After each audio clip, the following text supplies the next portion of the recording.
霊や土地に住む精霊のことを忘れていくのじゃろうな。大いなる自然のサイクルからは抜け出せんというのに。だからこそ人間にはこの地球に生きていくための道しるべが必要なんじゃ。Shaman King is an old shonen being readapted into a new remake adaptation because the old anime diverged from the original manga like they did with FMA, and then they adapted it into FMAB, or like with Hellsing, where they adapted it into Hellsing Ultimate. This is only gonna be the review of the first 10 episodes of the show because that's the number of episodes the show has at the time of scripting of this video, so it probably has more than 10 episodes by the time this video is out. Shaman King is a story about shamans going to battle royale their entire careers with one another, so in a nutshell it's basically a shonen version of Fate Zero, but with stand-like superpowers that you put inside your chest. It follows a young boy because it's shonen, and in shonen there are young boys, one being called Yo Asakura, more like Yo Mama. He also has a fiancée with the power of tsundere on her side. Shaman King, in short, is the most powerful shaman who becomes the Shaman King. There is this king of spirits in this world, and shaman is someone who can meet up with this king of spirits.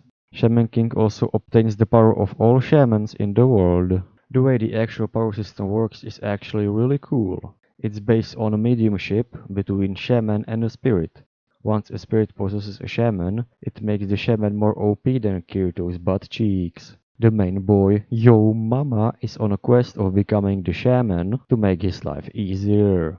On the way he's meeting other shamans who also have the desire to become the Shaman King, so it's interesting to see his reaction to all of the other shamans having a noble goal, cause his goal, which is to never do any work by the way, sounds so puny in comparison.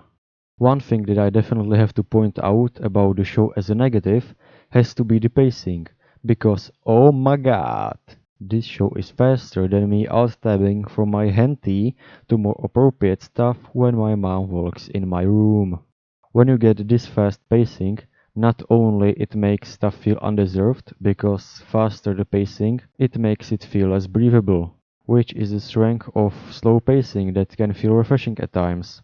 In fights you can barely see the hits being thrown because of how fast it can be. Now that you got to the fights, I think it would be pretty good to bring up two MC's secret abilities that he doesn't even know he has, which are being attacked on every corner on the street ever possible, and when he is attacked like this, he always manages to find a steel pipe on the ground to fight with the person in question. Pretty convenient if you ask me. Overall, the exposition is pretty basic for the most part. Whenever it's an exposition of someone's power or just basic conversation between characters, and you can kinda tell that it's a new adaptation of slightly older series, not that it makes it any worse or less enjoyable, it's just that it's something that's visible, at least to me personally. For every weird and goofy moment, there is one really good one, so overall I give this adaptation a solid 7 out of 10.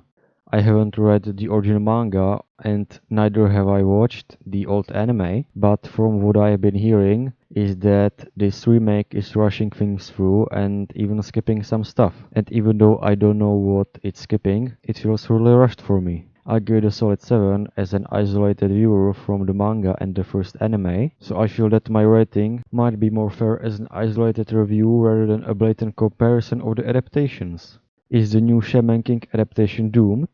Let me know your thoughts on the Shaman King anime so far in the comments below. Like, share, subscribe YouTube gang, and until next time, see ya later.